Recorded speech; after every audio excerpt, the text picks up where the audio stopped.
Previously, on Talk That Talk.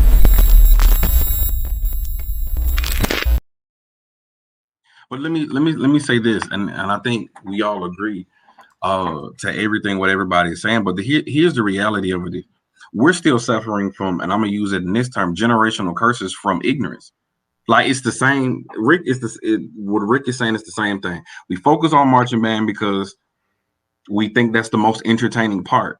But from a music departmental aspect, we're creating those same type of band directors because that's all we know. So then you got a high school, you don't know any literature. When I went to grad school, that was the first time they was like, hey, I need you to make an Excel spreadsheet with 100 songs, literally of grade 1 music, grade 2 music, and I need you to do analysis on every single one. That is your final project. So I literally had to go through 100 ensemble pieces and literally had to build a curriculum to say if I had a beginning ensemble, what program would I put on? And this is 12 songs. If I had a secondary ensemble and so forth and so on, so that I can be accustomed to the literature overall. And real talk, when you interview for like these white schools, and it's not about white or black, and like it was really pissing me off is we're not even prepared for interviewing. Because you go to these white schools, all these schools that in Texas that participate in UIL, that's the first thing they're gonna ask you. Okay, we understand where to purchase, marching band shows from, but from a wind ensemble perspective, what pieces would you select for your second band and why? But if you don't know literature, or if you wasn't told, hey, when you interview, you need to research literature and pieces, you'll never know.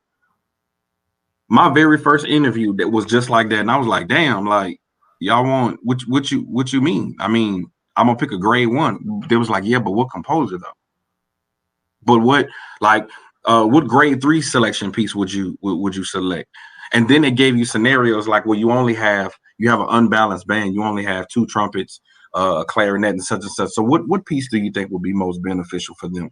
Again, the reason why I be frustrated is because we're graduating band heads. That's the problem. We're graduating band heads. I'm a musician and I love music, but we're doing these kids a disservice. And if to your question, Maya, the overall faculty is too damn small for some of the shit that honestly other schools really need us to do. I agree. Because I got to give you a story on that, Quan, because Julian gonna be right with me on this.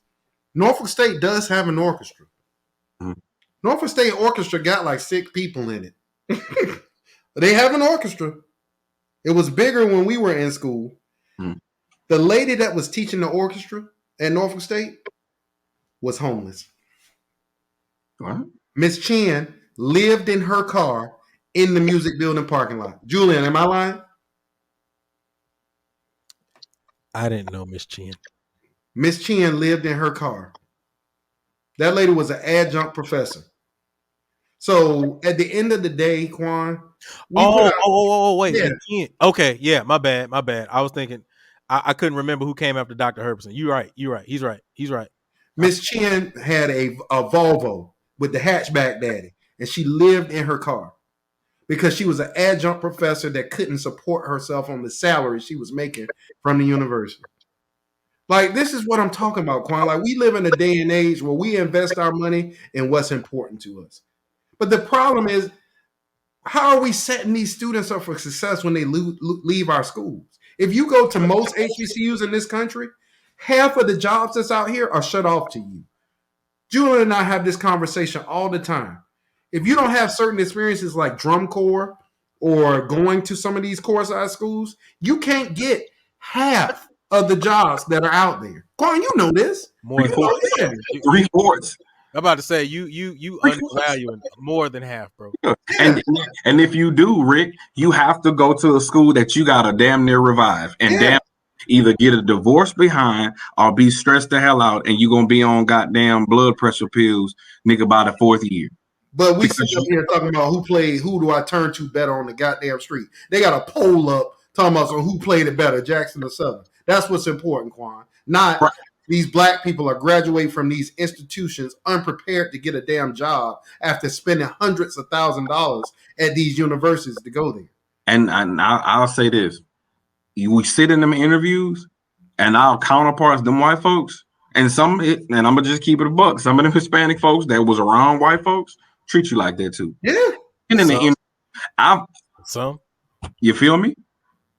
It ain't most, dude. It ain't most, but it's a lot. I ain't saying most, but it's a lot. There's a lot of because they run in the same circles, right? If you want, it's Quan. I'm sorry. Let me say this one thing, and I'll shut up, Quan. Remember, I brought this up last week, Quan. I was like, or a while back, why do you think they make people like Maya, who wasn't a music major, take classes like music appreciation and other things like that? Because when going into business situations and other types of situations, when making deals and stuff like that, they want you to be cultured enough to be able to talk about topics on the golf course, over dinner, over business meetings, other than just what your job is. Mozart comes on the radio, or you hear somebody's phone play Mozart. Oh man, that's Mozart. That's that's whatever. That's Beethoven. That's the Moonlight. Like being able to say educated things that makes this person not only knows how to, be in corporate America, they also are cultured. That's the reason why they make us take those classes if you're not a music major. So those people in those circles, Quan, know the same people. When you go into that circle as a drummer, somebody from a core style background or a music background, hey, you're a bass drummer. You know who Scott Johnson is? You know who Tom Ongst is? You know who Tom Rarick is? And you sit there like, who is that? Watch this though. That's the conversation that you run into. For example, like TMEA, when you be at these percussion booths and they're shopping their product, and this is real talk. Why you have to be versatile. You go, if you ask a person from drum corps, you're not about to battle like, say, bro, these chops, like let me grid this rudiment. Nah, they're gonna ask you, say, bro, Diddy? Play the opener to Diddy real quick. Or matter of fact, one of my favorites, they're gonna say, hey, play the opener to Tilt real quick, which is my favorite show of all time. Like, that's all I'm saying. It's like you run into that. I've been in an interview, and as my hand is resting on my Bible that's sitting on my desk, the dude told me straight up, say, real talk. I mean, you're very articulate. Like I think you're a great candidate and you will be a great band director, but I can't trust you because I've heard too many things about Prairie View's music department and Texas Southern music department. I don't know which one is worse in the interview. So that's not an indictment about the university either, Quan. Right. That's an indictment about the unprepared people that came out of the university.